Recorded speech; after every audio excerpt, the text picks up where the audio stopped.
మేము ఒక కుంట దగ్గరికి ఒకానొక టైంలో ఒక కుంట నీళ్లు అవి ఎక్కడ ప్రవహించవు. ఒక కుంట ఉంది. ఆ నీళ్ళల్లో ఊట ఉంది. అక్కడే నీళ్లు ఉబ్బి అక్కడే ఉంటాయి. అక్కడ చేపలను పట్టుకోవడానికి మేము వెళ్ళినాం. 5 మంది వెళ్ళినాం. పొద్దున్న నుంచి సాయంత్రం వరకు చేపలకు కావాల్సిన ప్రతిదీ ఎర అయితే ఎర తీసుకున్నాం, గోధుమ పిండి అయితే గోధుమ పిండి, చికెన్ అయితే చికెన్, దానికి ఏమేమైతే ఎర వేస్తామో అవన్నీ తీసుకొని ఆల్రెడీ మేము రెడీ అయిపోయినాం.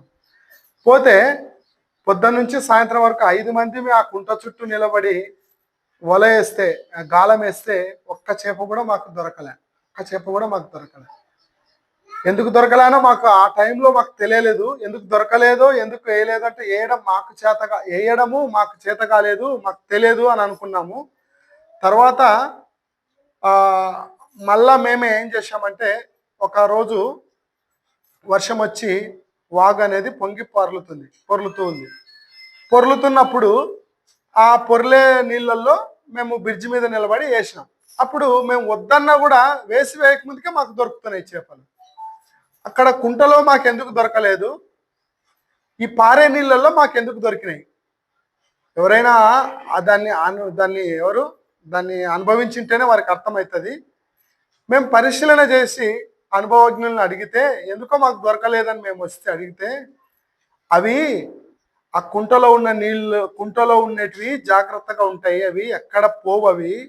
అవి ఎప్పుడు ఉన్న చేపలే ఉంటాయి. అవే వాటి పిల్లలకు అవి ట్రైనింగ్ తర్ఫీదు ఇచ్చి జాగ్రత్త పడమని, అవి తినకుండా తన పిల్లలకు తిననీయకుండా, మన వలలకు మన గాలానికి దొరకకుండా అవి ట్రైనింగ్ ఇస్తాయి. అవి ఆన్నే ఉండే చేపలు.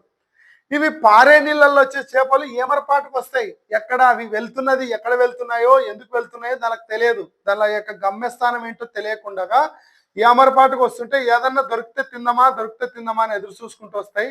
ఇది గాలం వేసినాడు అనే విషయం దానికి తెలియకనే మన గాలానికి చిక్కి కావాల్సిన కాడికి దొరుకుతాయి. అందుకే అవి మనకు దొరకాలి అంటే నీళ్లు స్టోరేజ్ అయి ఉన్న దగ్గరికి వెళ్తే అవి దొరకవు, అంత సులభంగా దొరకవు. మనకు పారే నీళ్ళ కాడికి వెళ్తేనే దొరుకుతాయని చెప్పాడు ఒక వ్యక్తి.